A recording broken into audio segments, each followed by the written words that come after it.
Hi, it's Sage and I'm here with another video, this time One Piece chapter 900. Now this is a really exciting chapter and I have dressed up for the occasion for no reason whatsoever. And this week there is no cover page, instead we have a colour spread. The colour spread is the Straw Hats in chibi form. It's pretty cute, but nothing really like, oh, it's cute. And the whole crew's together, which is, I needed that. I'm glad to see Zara again. And Robin. Oh my god, I've missed Robin. But anyway, now moving on, obviously the first thing we see is Big Mom actually chowing down on the cake, and we are seeing this from Chiffon's view. Now the reason I say that this is important is because later on in the chapter I feel like we shift from Chiffon's view into Big Mom's. And when we shift into Big Mom's view, not everything is necessarily real. Now, Chiffon has a flashback to Sanji making the cake, all of that kind of stuff. And then Parasparrow's like really worried, you know, is it the poison or is it, you know, is everything fine? It's fine, the cake is delicious. And Big Mom says, you know, I'm so happy I could die. Fair enough. I've eaten some good cake before, I felt this way, I can understand. But essentially the important part is that Big Mom does stop rampaging, she does start eating the cake, she does calm down, and we actually see her eyes go from that kind of crazed look to heart eyes and chilling out. Now, at the same time as this, as Mont d'Or is on his little Dendemushi, he finds out and spreads the news, you know, Parasparrow spreads the news, but Mont d'Or also finds out that the charter, I believe, has arrived.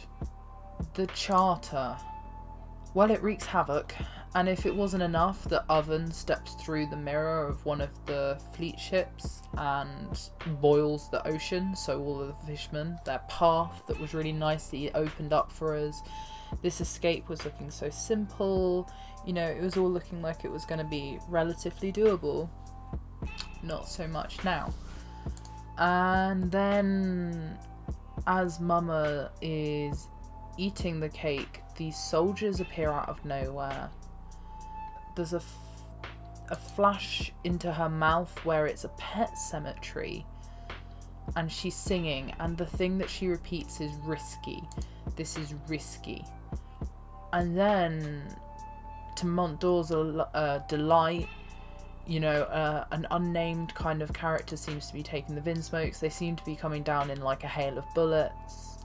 And she's remembering Mother Caramel, she's remembering her Croaken Bush.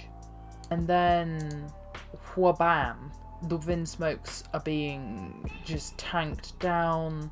The Sunny has been caught up by the charter, and the charter lets loose on the Sunny. But what Big Mum is seeing is a happy family, and at one point she even floats in the air. So Big Mum is definitely not reality, is what I'm trying to get at here. Big Mum is most likely having some form of hallucination. She might have almost daydreamed what's happening, or she may even be like she was in Elbaf when she was happy. She may even be having like a happiness hallucination from this food. It's really hard to tell, but my money is on this part with Prometheus back as a happy son, and all of the buildings being homies, and all of the soldiers and all of her friends and everything.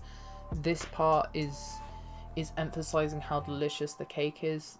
You know, it's intense and it's a way of showing it, but yeah, that part's not real. However, I do believe that whatever ship goes down is a down ship.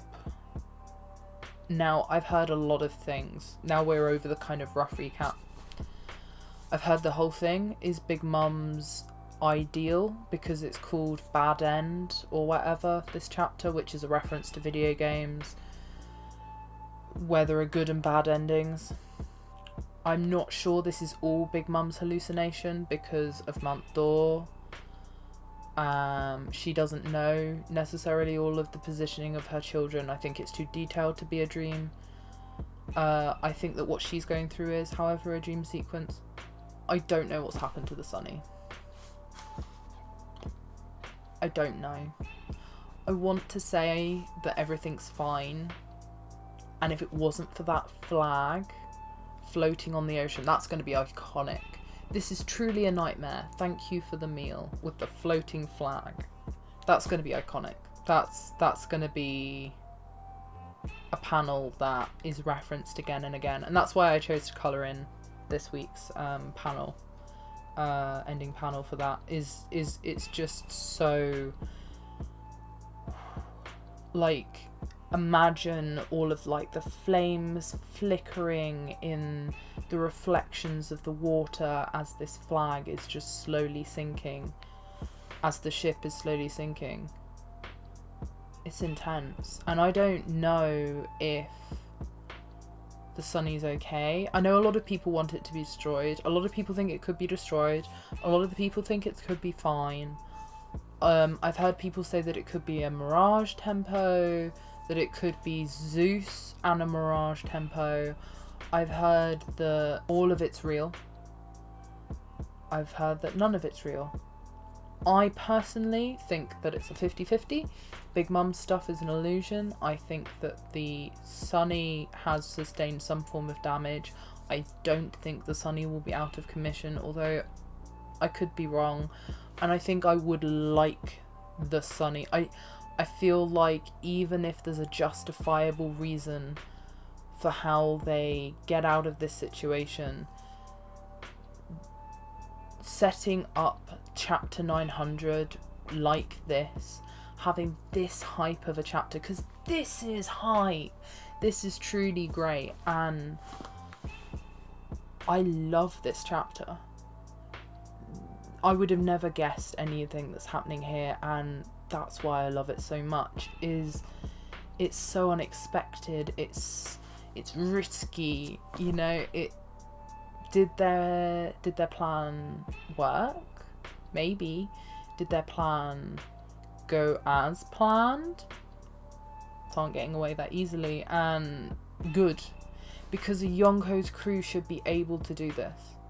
A Yonko's crew should be able to leave this kind of devastation. The Straw Hats shouldn't just sail through this. Quintessentially, this is a 10 out of 10.